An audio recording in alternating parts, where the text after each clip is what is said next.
mengirim utusan khusus kepada Roisul Akbar Nahdlatul Ulama, Hadratus Syekh Kiai Haji Hashim Asy'ari di Pondok Pesantren Tebu Ireng, Jombang.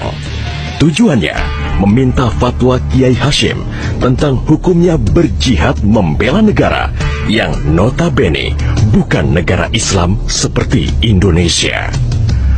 Kiai Hashim lantas memanggil Kiai Haji Wahab Hasbuloh dari Tambak Beras, Jombang. Kiai Wahab diminta mengumpulkan ketua-ketua NU se-Jawa dan Madura untuk membahas persoalan ini. Bukan hanya itu, Kiai Hashim juga meminta kiai-kiai utama NU melakukan sholat istikharah, salah satunya Kiai Abbas dari Buntet, Cirebon, Jawa Barat.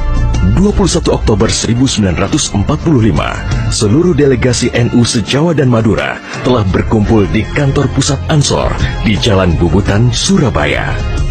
Kiai Hashim memimpin langsung pertemuan tersebut dan kemudian dilanjutkan oleh Kiai Wahab. Setelah melalui diskusi yang cukup panjang dan mendengarkan hasil istikharah para kiai utama NU, esok siangnya, tanggal 22 Oktober 1945, pertemuan menghasilkan 3 rumusan penting yang kemudian dikenal dengan istilah Resolusi Jihad NU.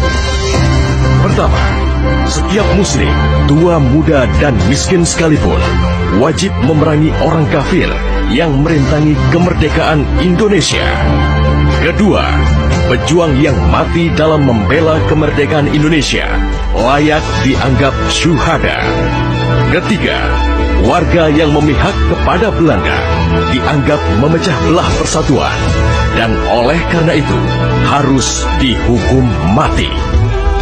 Dokumen resolusi jihad ditulis dalam huruf Arab Jawa atau pegon, ditandatangani Kiai Haji Hashim Asy'ari, disebarluaskan ke jaringan pesantren, tak terkecuali kepada komandan-komandan Laskar Hizbullah dan Sabilillah di seluruh penjuru Jawa.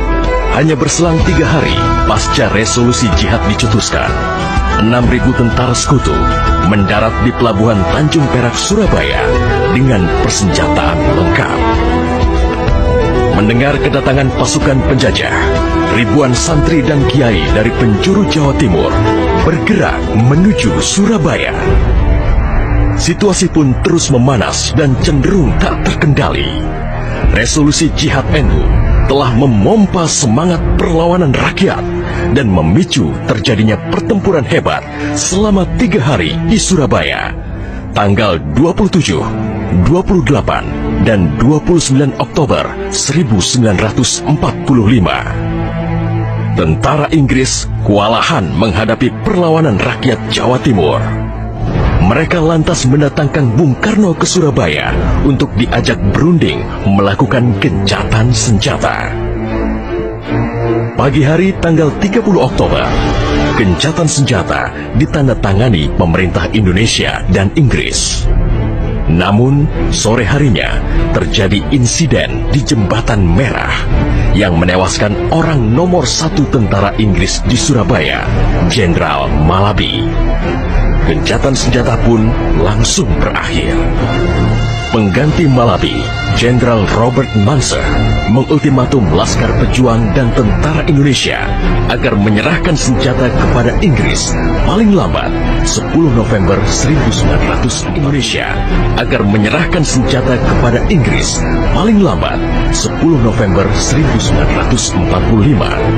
Jika tidak, Inggris mengancam akan membumi hanguskan Surabaya. Mendengar ancaman itu, para komandan Laskar Hizbullah, Sabilillah, Mujahidin, TKR, dan para santri marah besar. Seorang pemuda bernama Sutomo atau yang dikenal dengan Bung Tomo sowan kepada Kiai Hashim. Ia meminta izin kepada Kiai Hashim untuk menyiarkan dan menyebarluaskan resolusi jihad melalui radio. Bismillahirrahmanirrahim. Merdeka! Saudara-saudara penduduk kota Surabaya, kita semuanya telah mengetahui bahwa hari ini tentara Inggris telah menyebarkan pamflet-pamflet yang memberikan suatu ancaman kepada kita semua. Kita diwajibkan untuk dalam waktu yang mereka tentukan menyerahkan senjata-senjata yang telah kita rebut dari tangannya tentara Jepang. Tetapi inilah jawaban kita. Selama banteng-banteng Indonesia masih mempunyai darah merah yang dapat membuat secari kain putih, merah dan putih, maka selama itu kita mau menyerah kepada siapapun juga. Allahu Akbar, Allahu Akbar, Allahu Akbar. Merdeka! Pertempuran 10 November membuat malu tentara Inggris. Target mereka menguasai Surabaya dalam waktu 3 hari tak terbukti. Bahkan di hari yang kedua, Inggris kehilangan Jenderal Robert Munser. Artinya, dalam 1 bulan menghadapi arek-arek Surabaya, mereka sudah kehilangan 2 jenderal terbaiknya. Perang Surabaya berlangsung selama 3 minggu.